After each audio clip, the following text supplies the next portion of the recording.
don't think it'll move. We lived on Temple, it's the next one, next street down. One section, now the, Clevenger. Oh, okay.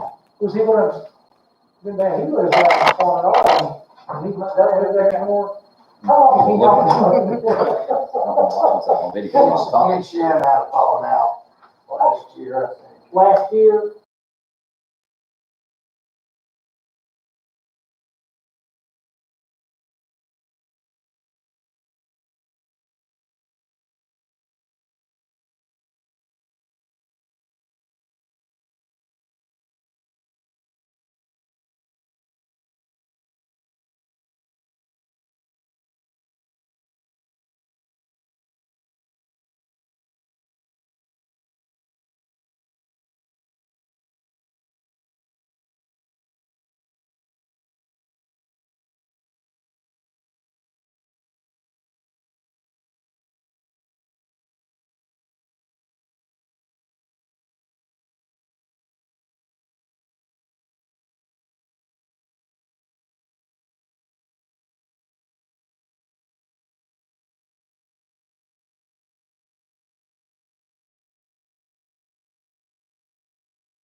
City of Hendersonville.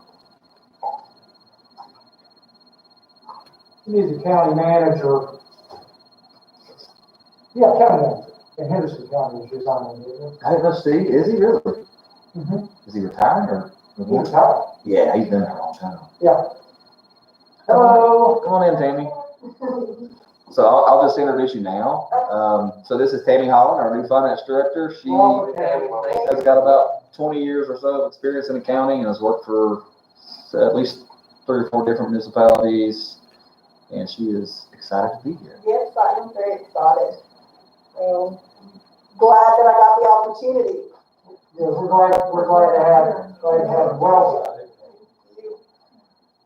What? That's it. Thank you. Well, thank you, thanks for dropping in. Do what? I said, thanks for dropping by. Oh, you're welcome.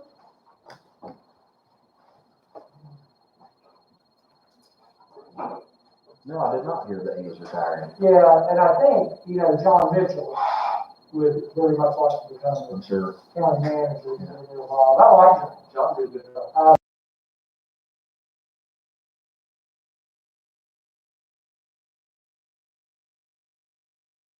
He's been there a long time, so Uh-huh, he's been in it a while. yeah, all right. Call the April agenda meeting to order. Josh, what you got for us? All right, so we'll do our customary welcome, pledge of allegiance, invocation, and announcements. Then we'll do proclamation for Building Inspector Dan Cordell's retirement. He's been here, I think, 20 years, and he's went back and forth for a long time on when he was going to leave. And I think he's finally pulled the trigger, and I'm happy for him. But his last day, I think, is the end of this month, April 30th. So. And for the invocation, we're going to do moment of silence now. Yes, that's the plan. And then we'll have the Mayor's Monarch Pledge, which is a pledge for the monarch butterfly. Citizen comments, and I think we've had a few roll in, not many. And then communications from staff, commissions, and agencies. We'll have the Black Mountain Recreation and Parks annual report from Parks Director Josh Henderson, and then Beautification Committee will give their report. Consent agenda, adoption of minutes, March 4th, 2021 agenda, March 8th, 2021 regular session, and March 10th, 2021 special call meeting. Then we'll do a budget amendment. This is for the the payment we made to, and refinanced for the 304 Black Mountain Avenue. We just need to move some money around, to get our accounting right. And then we'll do, let's see, 3 call for public hearings. 2 of these, C is a voluntary annexation for 201 and 207 Old Toll Road. And D is, of course, the rezoning for 201 and 207 Old Toll Road, similar to what we did for the Brooks Cove property a few months back. And then E is a call for public hearing for text amendments to open space requirements for major subdivisions. So what this has been through planning board and discussions, I guess, from community members, and our comprehensive plan have been recommended to increase our open space requirements in major subdivisions to 15% instead of our current requirement, which is 5%. So any major subdivision coming in, if this is adopted, that is, a major subdivision is 4 lots or more, would be required to put in 15% open space. Now, the open space, we do have a requirement where we use stream buffers. You have to stay away from the stream, 30 foot each side of the stream. That can be counted as that 15%, some of that 15% open space as well. And that passed the planning board Unanimous, unanimously. it did. Sure did. 6, of course, is our second round of citizen comments. Unfinished business. I'll give you probably a little lengthier update on the River Walk Greenway, or I guess we should call this the Carver Shower River Walk Greenway, because that's really what it is. And kind of just tell you, we've had some conversations with DOT. We haven't been very successful in getting a response back from the railroad, which is not surprising.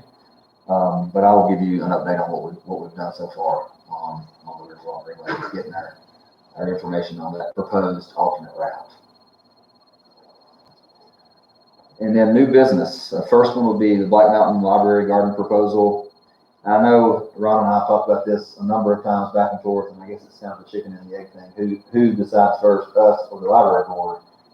And I don't know that I have an answer for that. Well, I think your motion is for the board is to approve the plan subject to any modification of the library board. And I'll tell you, just looking at the plan our original concern is where they're going to place the beds, because the library wants to maintain some open space for outside programs, reading programs, especially COVID and keep going on. And one we'll need to address with them is they're talking about using water from the spigot going over. As you know, that's a hose across the second doorway of the doorway of the education room, which you can't let happen. As a board, we've talked about looking at the expense of running them a line that just stays underground in some ways, and looking into that. But that's probably the only real issue the library board has. The rest of it is fine. They're fairly happy at this point to deal with that safety issue. So if you've had time to look at that in your agenda packet, it's essentially some raised beds, I think 1 ground bed, and some pollinator. So no concerns with the library board. So if the board on Monday wants to move forward, it would be just with that one caveat. Yeah, just deal with that safety issue. Item B is the golf course rates. We have, I think, historically gone up about every year. We try to do that just to stay competitive with other courses in the vicinity. And for the most part, we're going up a little on the green fees. It's not a substantial amount. I think it's a couple of dollars. The actual individual memberships will probably see the biggest hit, which would be the family membership going up $150 and the individual membership going up $100. The rest of it looks like cart fees up $1. The green fees looks like they go up about $2 for 18 and then $5 for weekends on walking 18 and 9.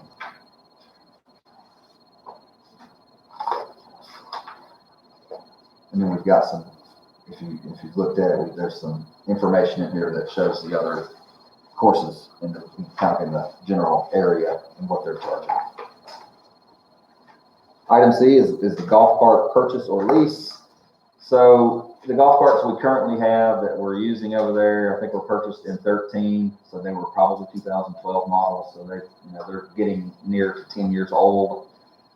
I'm not sure. I know Tim plays over there some and drives those carts and probably can attest to the condition of some of those. I think, as far as staff's take on this, we're gonna be more in favor of purchasing the new carts versus the lease, and here's why. The lease is gonna be a little bit cheaper up front, but at the end of the lease term, you have nothing to put back into another lease or purchase. When we purchase them, we're gonna get X amount of dollars for each cart from the vendor we're gonna purchase from. And we keep those for however long we do it. If we do it on a 10-year cycle again, like we're doing now, at the end of that 10-year cycle, we've got money to put back in if they're gonna buy those carts and offset that cost. If we do a lease, we're not gonna have that option. Well, I thought you also tell me with the lease that the batteries. Well, and the issue, Spans, what, 4 to 5 years or something? yeah, and the issue with, and we're looking at gas carts. I think, electric carts are probably a little nicer. However, you've got the lithium battery issue with the electric carts, and I think it's what I've been told, after 5 years, you've got to replace those batteries, and they're $1,000 to $2,000 a piece. So I think that's the issue with the batteries. Well, Battery cart. It's not so big, it's really more expensive. It is. essentially. Town Square, D is Town Square Use Policy Amendments. And this has been proposed by the Chamber of Commerce, I think really to try and help out with spreading out some of the events during Sourwood is kind of the premise of it. But what it does, it just adds a new section, kind of the end of our current policy that talks about the addition of tents or inflatables, talks about how many, and all that, of course, would be approved by the town before anything happened. And then finally on the business is the Babe Ruth MOU. So this is the memorandum of understanding we have with Babe Ruth, the softball and baseball for children. This is this actual the MOU we have in place now hasn't been updated since 2016. Some things have changed since then, so we've got a new MOU in here for you. Staff has taken a look at it as well as some representatives from Babe Ruth. A couple of changes, nothing that seems to be substantial as far as staff's concerned on that. Public hearings, we've got the consideration of the charter update, and I will let Ron, how do we need to deal with that due to the issue with the legislature? At this point, and actually you could drag your feet if you wanted to, but I think the board's worked through our current proposed charter amendment. As you got word, the legislature, Bill Riley, committee, probably going to put us off to next year for the short session. I think it's because they're so overwhelmed, it was something they could push off their plate. But they wanted the story, they says they need time to gather all of the session law history, which they have already done.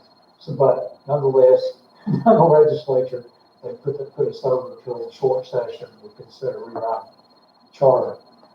Unless something comes up at the public hearing we need to tweak, I know, unless somebody else knows, I know no reason not to go ahead and approve it. And so it is before the legislature when they get there. All right, thank you. If you think it will be of interest to the public hearing, it'd probably be smart if I had Anna here since she did all the language on that. Yeah, that's gonna be fine. All right, item 9B is a public hearing to close a portion of unopened platted portion of right-of-way parallel to Fairway Drive and Tomahawk Avenue. If I'm not mistaken, both B and C you've seen before. It's been some time ago, but now that they've been back to the planning board has suggested that the whole portions be closed instead of just pieces. So that's what both of these are going to be on B and C. Is going to be, and I think both of them were actually unanimous from the planning board to close both of those unplatted right-of-ways. And then that's it for the agenda. Of course, we'll have communication from myself and Ron and communication from the board. Very good. Any questions for Josh on Monday's agenda? So Josh said you had a couple of other things. Yeah, so a couple other things we noticed, special meeting for, just kind of wanted to get these on your radar. There's not a lot of information, unfortunately, on one of them I can give you because we still can't get information. And that would be the congressional earmarks money. You could Google that right now and you're not going to have much luck finding anything about it. And I'm going to let Savannah talk a little bit because she has been the one I've given this to talk to Madison Kaufman's office. So you all may have heard that House Appropriators brought back earmarks essentially. So they ended the ban on earmarks. That is opening up about $1.4 trillion in appropriations. So each member can submit requests, and those are broken down into 3 categories: general appropriations, community-funded projects, and also transportation infrastructure projects. There are going to be a lot of requirements that go into receiving these funds, and we don't know yet what they are. And we know that we're going to be working on a very short timeline. I have been in touch with Madison Cawthorn's office. He is open to submitting requests and trying to secure some of these funds. However, they are still in the process of solidifying their own internal process to receive applications and submit projects. So I'm going to stay in touch with them, very close touch with them, about how we might be able to receive some of these funds for, I think we're probably most interested in community funded projects. So we'll keep you updated. Yeah, so unfortunately, I think about this time in the game, we'd like to have a little more guidance from them. We just don't have it right now. So I'm always still, I've been confused about this. Does it not have to go to the Senate before they can send out money? I'm not sure. I don't know. That's the thing. So I'm not sure if this is funds that have already been appropriated to these different committees for them to use at their discretion, or what the situation is exactly on the technicality there. But I can certainly pass along info as it comes to me. Because I was sort of thinking that that's the reason maybe you haven't really heard that much about it, because I mean, how do you do it without the Senate? I don't know how that works. Yeah, I think there's probably a lot of folks that are in our same boat that are confused on how this is going to work, to be honest. Yeah. And then, with that being said, the American Rescue Plan funding, we're still waiting on guidance from the Treasury, U.S. Treasury on that stuff too. So that's all we have on that one right now. I know it's not a lot. The amounts on the, what's it called? American Rescue Plan. American Rescue Plan. Almost 2.4 million for us in 2 payments, I think. That's supposed to come. And then the other matter is Ridgecrest. We had an old agreement in place that we were able to locate that dates back to '96. I was 16 at that point, and now they found themselves in a little bit of a pickle with North Carolina Department of Environmental Quality on how much water they can sell to their customers. At this point, they do not produce enough in their system to meet the demand, at least in the summertime in Ridgecrest. So Jamie and I sat down with Daniel Redding, who works with I guess it's Lifeway. I think that he purchased that. And, they're going back and forth internally to see how they want to deal with it. I think in the past, in those agreements, we sold them water at out-of-town water rates. I think it was pretty much that simple. Yeah. And I would foresee us doing something similar. I don't know that there would be anything else we would do for them, but just to be on your radar, that should, if they decide they needed to get it from us, that'll be coming before this board for some type of agreement. So Ron, did your recollection of our water agreement, purchase agreement with the city of Asheville, it automatically escalates as usage goes up? Because that's the only caveat I have. We got to make one catch the other. Yeah. But I can't remember the formula where we kick up automatically, we pick up on those. I can't either. Once we know what Ridgecrest wants, right, we need to look at that. I'm thinking that it automatically goes up. We'll have that. But it's almost, even if it does, I think it behooves us $200,000 gallons a day, isn't it? Yes. Yeah. Right now their capacity is 222,000. They need to have over 400. And so before we enter into any kind of agreement that we're going to sell that water, and I don't think it would be a problem, but I would think we might want to. What's the process? Yeah, we might want to make that a little more formalized with the city of Asheville to make sure they understand that we're making a commitment to sell water to a couple 100,000 gallons a day to Ridgecrest. Get everybody all crossed up. I think the new owners, if I remember from the White Mountain News, it's called the Ridgecrest Foundation, isn't it? Yeah, a lot of players are going on. Yeah. And I'm trying to remember my conversation with Daniel the other day. I think they're trying to separate some of that water stuff from the actual Ridgecrest. They're trying to take that name out of that portion of it for whatever reason. But that will be coming to you as we get all those details worked out at some point in the future, if they decide they want to use us. And that's pretty much it for those two items. I don't know if they have another choice, but I guess they could drill more wells. And that's it. Was there a third thing that we were going to mention? Oh, yes, the DOT input on the bypass. Yes. Thank you, Larry. Let me give Brad those two things. Get that back. What the NCDOT wanted just direction from us. They don't follow it, but they want to input. They will. On what the bike lanes would look like down on the exchange, because they're firming up design right now. And Josh will show you, but he just showed me the other day on his meeting room. One design is just two sidewalks on each side, and this would come from 70 and go underneath the overpass, and it runs out somewhere there prior to where you get to the community garden exit right there, Woodridge Assembly Drive. Because, and then of course you got the roundabout down here on number 9. But in between, it's necessary for us to submit for another project to upgrade Blue Ridge, the entire Blue Ridge Road. And so what Josh is going to show you runs from 70, it's my understanding, from 70 to about Blue Ridge Single Drive. And so one design is sidewalks, and then your more traditional looking bike lanes on the road, they do all this. The other is more of a multi-use path, not that lane in the road, big wide lane that they mark off, but it's a more traditional multi-use path that would be for bikes and for trucks. You see it there. So.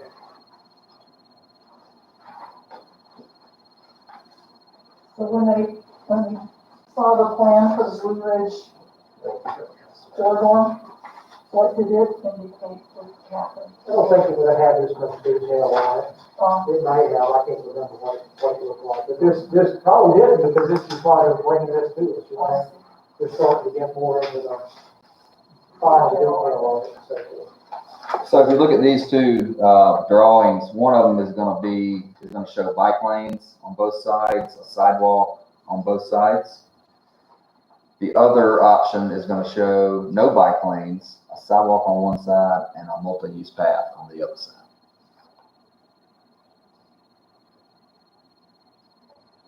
The only comment I had when Josh showed me this, it occurred to me, and Doug's a biker, so he may have a thought about it. It occurred to me that the multi-use thing over here is a little bit safer, but then I don't ride a bike. It's certainly safer for, if you're thinking about kids and families and things like that. I'm thinking about, since there's no bike lane going the opposite direction, or in the multi-use path, you would have bikers going in both directions and walkers going in both directions. So that would be, I don't know how heavily this would be used, but if it was connecting 70 to Veterans Park or Ingalls to Veterans Park eventually, then it could be a crowd there if there are bikers going both ways and walkers all sharing the same path. Well, hopefully we can accelerate, if we can figure out a way to do it, accelerate the Shallows River Walk Greenway, so you can connect it from Blue Ridge Road to down there right now. Yeah, right, which would be fantastic. Yeah.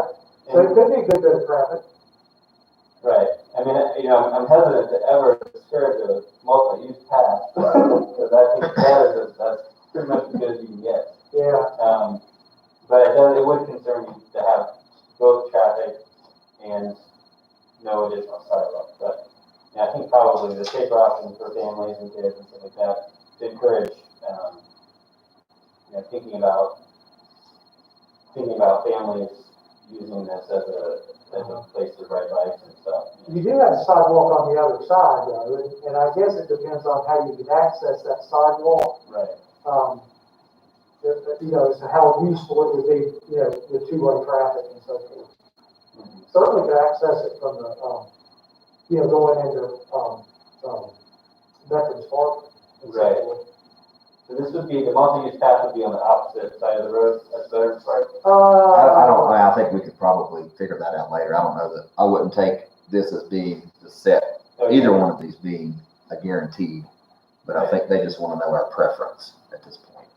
And this is, am I correct that this is through what's called a complete streets? Yes. Was that legislation? I don't know if it may have been something that the DOT has to do. Yeah, so the Maybe. federal mandate, yeah. But used to that, something like this came up, and the local municipality had to share the cost of it some, but they don't do it anymore. The transportation project pays for all. And we think that eventually we'd be able to do all of the Ridge Road. And Well, we would hope so. There's a great demand for, transportation dollars, but because we're gonna have that, this spot in the middle that's not, upgraded, we hope to get it on. So, We're trying to work with DOT now, staff is, to see if there's any possible way to try to get that in, the middle portion funded. Modernization really is what we're looking for, because we know in both of those, when the interchange comes in and the roundabout comes in on the other end, the interior is still gonna be like it is right now, so we're trying our best to see what we can do. Do we already have the easements on both sides of the road? Well, DOT has right of way. I don't know how much they've got, but the hope would be that they've got enough right of way to do it. yeah, I mean, I would say multi-use path is really kind of the ideal scenario for encouraging people to, set with families to get out and stay. yeah, you just have, serious bikers, serious younger bikers. Right. Then you get the other design in mind, but it's hard to pass up the multi-use path for everybody. And Right. does that sound good? Kind of the direction that Josh can give them is to go with the multi-use path and the sidewalk on the other side?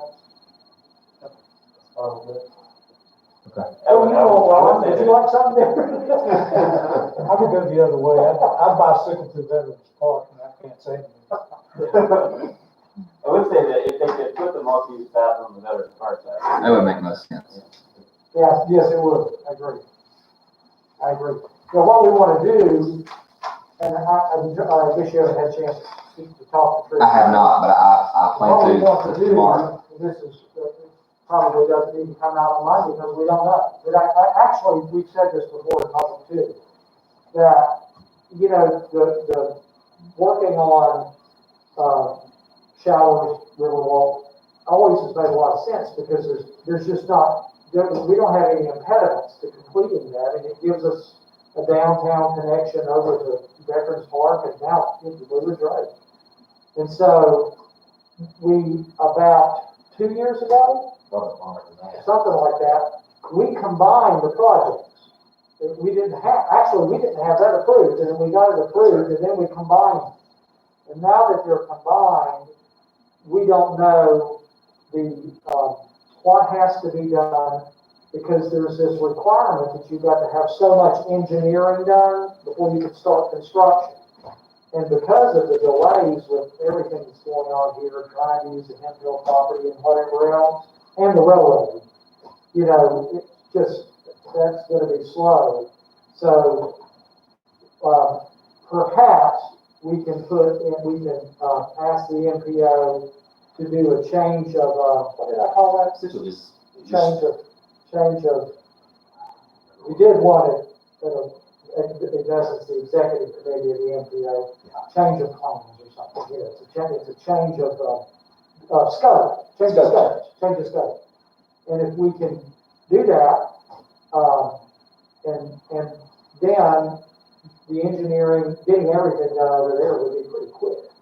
And it could be used, I mean, it's just, it would certainly be ideal, so hopefully we can move forward with that. It'd be good, it would be good, if we could do it, we could maybe, I don't know if we do it or not, we could take it to the NPO prioritization committee next month. And that would be, they meet on the first of the month. They meet the first Tuesday in May.